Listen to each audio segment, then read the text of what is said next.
የመጀመሪያ ጥያቄዋ ፍቅረኛ መያዝ በሸሪዓችን እንዴት ይታያል ትላለች? ፍቅረኛ መያዝ የሚባለው ነገር የሙስሊሞች ዓዳ አይደለም። ይሄ ያኔ ከሌሎች የተወሰደ እስኪ በጓደኝነት እንፈታተሽና እንሞካከርና ተብለው በፍቅረኝነት ጊዜ ተሞካክረን ከዛ በኋላ ለትዳር ትሆኛለሽ አትሆኝም እንደዚህ የሚለውን እሷም ደግሞ ትሆነኛለህ አትሆነኝም የሚለውን ያኔ ከዛ በኋላ ወስናለሁ ብሎ የማይሆን ዓላቃ ሸሪዓው የማይፈቅደው ዓላቃ እየተደረገ የሚካሄድበት አካሄድ ላሸክ ሐራም ነው። ላሸክ ሐራም ነው። ነገር ግን أن يحب امرأة وقع حبها في قلبه እሱ ተዓሙድ አድርጎ የሰራው ስራ ነገር የለም። የተከታተለው ተተቡዕ ያደረገው ነገር የለም። ኢነማ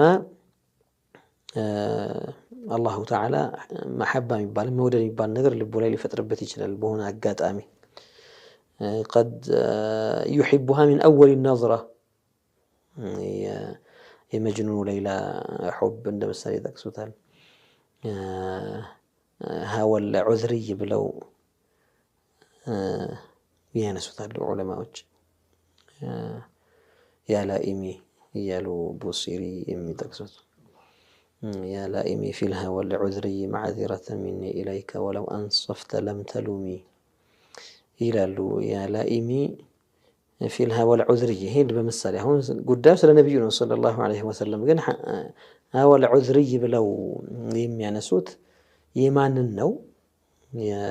እነዚያ ድንገት አንዲት ሴትን መሺአው ሆኖ የአላህ መሺአ ሆኖ ወቀዐ ሑቡሁ ፊ ቀልቢሃ መሰለን ወይ ወቀዐ ሑቡሃ ፊ ቀልቢሂ በሁለቱም በኩል እንደዛም ሆኖ ዓፊፍ የሚሆን በፍጹም ወደ ሐራም የሚወስድ ንግግር አይናገር፣ በሐራም አይናግራት፣ በስሜታዊ ንግግር አይናግራት፣ ወደ ወንጀል አይስባት፣ በሐራም አይጨብጣት፣ ሙሳፋህ አያረግ፣ አይስማት፣ ወደ ዚና አይሄድም። ኢነማ ያዕኒ ዩካቢዱ ሑበሃ ወዷታል፣ ማግባት ይፈልጋል፣ የእሱ እንድትሆን ይፈልጋል። በዚያ መልኩ አንዳንዱ በዚያው መልኩ የሚሞትም አለ። በዚያው መልኩ ይሞትም አለ እና አላህን ፈርቶ እስከሆነ ድረስ የተጠነቀቀው በአላህ ፍራቻ አላህን በመፍራቱ የሚሰጠው አጅር አለ እንዲህ አይነቱ ሰው እና እዚያ ድረስ ማያደርስ ወንጀል ላይ ማያደርስ ወቀዐ ሑቡሃ ፊ ቀልቢሂ ግን የያዘው የእሱ ብትሆን ይመኛል፣ በሐራም አያስባትም፣ ወደ ወንጀል አልወሰደው። ይሄ ወንጀል አይደለም። አስለን ማፍቀር የሚባለው ነገር እሷን በኩል ያ ቢገኝ በሱም በኩል ይሄ ቢገኝ ወንጀል አይደለም።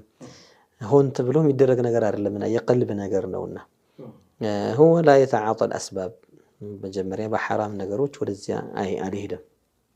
ግን አገኘው ልብ ውስጥ እሷም ያን ነገር አገኘችው፣ አላህን ፈሩ፣ ወንጀለኛ ናቸው አይባልም። ግን እንዲህ አይነት ነገር ሲያጋጥም ወል አሕሰን ጊዜው አሕዋሉ የሰው ሁኔታ ከባድ የሆነበት ዘመን ነው አሁን። ድሮ አጋዥ ነገሮች ነበሩ፣ ዒፋ እንዲኖር ሰውየው እንዲጠበቅ የሚያግዙ ነገሮች ነበሩ።